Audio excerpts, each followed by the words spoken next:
Assalamualaikum warahmatullahi wabarakatuh. Selamat pagi anak-anak. Ketemu lagi dengan Ustazah Puji, tetap di tema 2, subtema 1, rukun dalam perbedaan. Pada kesempatan kali ini kita akan membahas materi IPA ya. Untuk itu sebelum kita mulai pembelajaran hari ini, kita ucapkan berdoa basmalah bersama-sama. Bismillahirrahmanirrahim. Nah anak-anak, di Mapel IPA pada hari ini kita akan membahas yang pertama, tujuan makhluk hidup beradaptasi, dan yang kedua, cara tumbuhan beradaptasi, dan yang ketiga adalah cara tumbuhan melindungi diri. Untuk mempersingkat waktu, silahkan dipersiapkan buku tulis, alat tulisnya, serta buku pena, tepatnya di halaman 80 dan 81, sehingga kalian dapat mencocokkan materi Ustazah dengan materi yang ada di buku pena. Anak-anak, pada pembahasan hari ini ada ayat suci Al-Quran yang masih terkait, yaitu tepatnya di surat Ar-Ra'd ayat 4, yang artinya, dan di bumi ini terdapat bagian-bagian yang berdampingan, dan kebun-kebun anggur, tanaman-tanaman, dan pohon-pohon kurma yang bercabang dan yang tidak bercabang, disirami dengan air yang sama.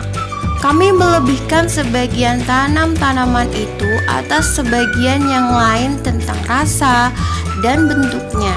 Sesungguhnya pada yang demikian itu terdapat tanda-tanda kebesaran Allah bagi kaum yang berfikir. Allahu Akbar. Nah anak-anak, dari sini kita bisa simpulkan bahwa semua apa yang ada di bumi, termasuk tumbuhan, ketika kita menanam sejenis saja tanamannya, maka yang membuat tanaman itu berbeda rasa, yang membuat tanaman itu berbeda ukuran, itu hanyalah Allah. Karena Allah yang menciptakan semua makhluk yang ada di bumi, karena Allah yang mengatur segala apa yang terjadi di muka bumi. Tidak ada satu daun yang jatuh tanpa sepengetahuan Allah. Maka dari itu anak-anakku, tetaplah kalian berdoa kepada Allah, karena zat yang paling berkuasa atas apa yang terjadi dalam diri kita itu hanyalah atas genggaman Allah Subhanahu wa ta'ala. Nah, terkait dengan materi kita, kalian kemarin sudah membahas dan membuat peta pikiran tentang bunga teratai. Masih ingatkah kalian ciri-ciri dari bunga teratai? Ya betul, kalau kamu lihat di bunga teratai itu, dia memiliki daun yang sangat lebar. Daun yang sangat lebar itu ternyata punya fungsi khusus, yaitu gunanya agar mudah menyerap cahaya matahari. Selain itu agar penguapannya lebih banyak, karena dia habitatnya di air. Ada ciri khas yang lain, yaitu dia memiliki tangkai daun yang dapat mengapung di air, dan juga daun di bagian atasnya itu terdapat larutan pembersih daun ya. Nah, itu merupakan ciri daripada tumbuhan teratai yang ada di air, karena dia hidup di air. Semua itu memiliki tujuan. Jadi tujuan beradaptasi adalah tujuan makhluk hidup beradaptasi yang pertama untuk melindungi diri dari musuhnya atau predatornya. Jadi setiap tumbuhan telah Allah ciptakan cara pelindung dirinya sendiri. Contohnya pada tumbuhan teratai tadi, karena dia hidup di air, maka dia nggak boleh tenggelam. Kalau tenggelam dia pasti membusuk karena terkena air terus. Nah, Allah sudah memberi kekhasannya sendiri. Dia dapat mengapung karena tangkai daunnya, ya, tangkai batangnya. Selain itu, tujuan beradaptasi yang kedua adalah menyesuaikan diri dengan tempat hidupnya atau habitatnya, sehingga dia dapat bertahan hidup. Yang ketiga, agar tumbuhan atau hewan itu dapat berkembang biak. Jadi ada beberapa makhluk hidup yang memang memiliki ciri khas tertentu agar dia dapat berkembang biak. Misalnya, dia memiliki serbuk sari yang ringan. Seperti pada tema 1 kemarin, ada tumbuhan yang memang memiliki serbuk sari yang sangat ringan sehingga dapat memudahkan angin untuk membawanya pergi ke putik. Nah, tujuan makhluk hidup yang selanjutnya adalah agar dia dapat memperoleh makanan atau nutrisi. Jadi, ada beberapa makhluk hidup yang memiliki kekhasannya sendiri agar dia mendapatkan nutrisinya. Seperti pada daun teratai tadi, memiliki daun yang lebar agar dia dapat menyerap cahaya matahari dengan sangat mudah. Selain itu, dia juga harus beradaptasi dengan penguapan yang banyak karena habitatnya yang ada di air. Nah, seperti itulah tujuan makhluk hidup itu beradaptasi. Nah, ada beberapa macam tempat hidup pada tumbuhan yang harus kita ketahui sebelumnya. Yang pertama adalah tumbuhan xerofit. Tumbuhan xerofit adalah kelompok tumbuhan yang hidup di tempat yang kering. Contohnya pada tumbuhan kaktus, cocor bebek, lidah buaya. Yang kedua adalah tumbuhan hidrofit. Contohnya adalah kelompok tumbuhan yang hidupnya di air. Seperti yang sudah di awal kita bahas, contohnya teratai. Selain itu ada enceng gondok dan ada juga tumbuhan kangkung. Yang kelompok ketiga adalah tumbuhan halofit.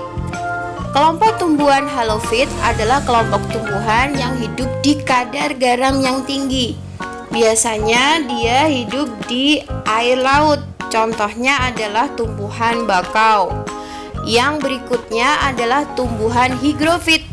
Kelompok tumbuhan higrofit adalah kelompok tumbuhan yang hidup di tempat yang lembab.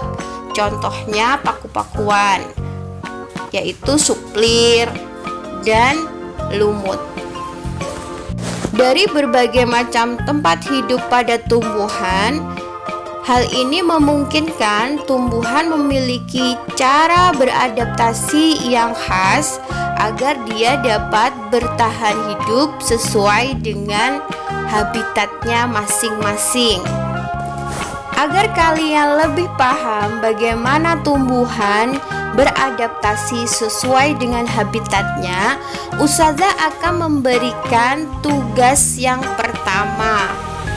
Tugas yang pertama ini adalah nanti Ustazah akan memberikan gambar-gambar tumbuhan. Silahkan tentukan tumbuhan apa namanya, kemudian cari tahu bagaimana adaptasinya. Kalian bisa melakukan literasi di berbagai sumber, bisa di Bupena, bisa di Repal, dan bisa di buku-buku yang lain. Tugas ini ditulis di buku tematik, dibuat tabel dengan jumlah kolom 5 kolom yang terdiri dari nomor, nama tumbuhan, tempat hidupnya atau habitatnya, cara adaptasinya, dan kalian tentukan juga fungsi dari dia beradaptasi. Semuanya direkam dalam buku tulis di buku tematik, kemudian bisa kalian kerjakan. Setelah itu bisa kalian kirim hasilnya di Ustadzah wali kelas kalian masing-masing. Sudah paham kan anak-anak?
tadi adalah kalian mengidentifikasi cara adaptasi tumbuhan.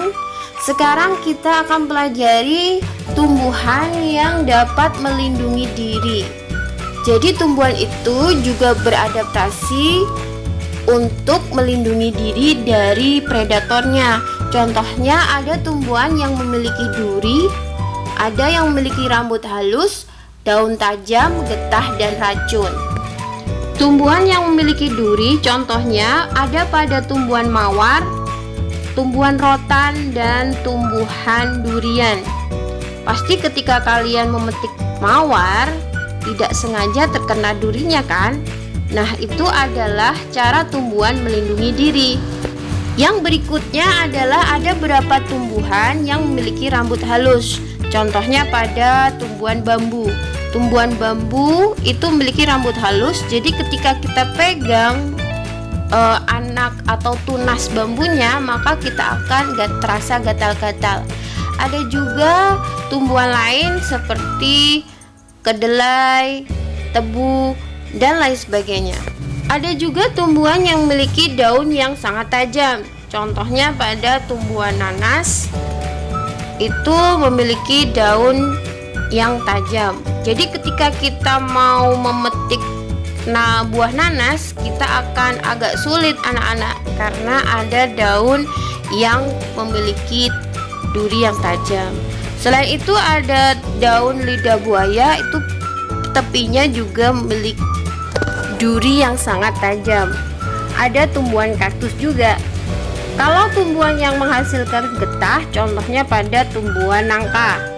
Nangka itu kalau kita mau petik keluar ya getahnya. Selain itu ada sawo, pepaya, karet, dan tumbuhan mangga. Nah, tumbuhan itu juga ada yang menghasilkan racun. Dari misalnya ada tumbuhan kecubung ya. Tumbuhan kecubung itu pada jarak tertentu dia menghasilkan racun sehingga ada hewan yang mau memakannya akan mati. Itu adalah contoh tumbuhan yang menghasilkan racun. Contoh yang lain ada tumbuhan jarak.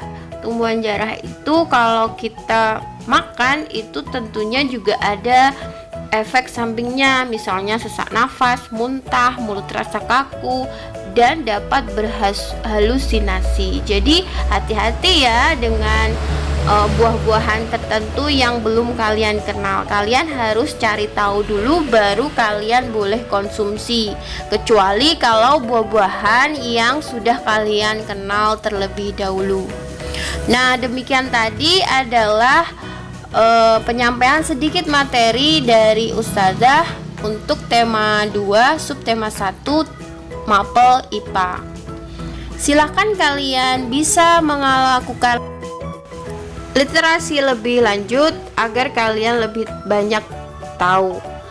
Terima kasih atas perhatiannya. Sampai ketemu lagi, dan jangan lupa jika bermanfaat bagi kalian, sebarkan manfaat itu dengan cara mensubscribe dan share link ini. Terima kasih. Wassalamualaikum warahmatullahi wabarakatuh. Jazakumullahu khairan.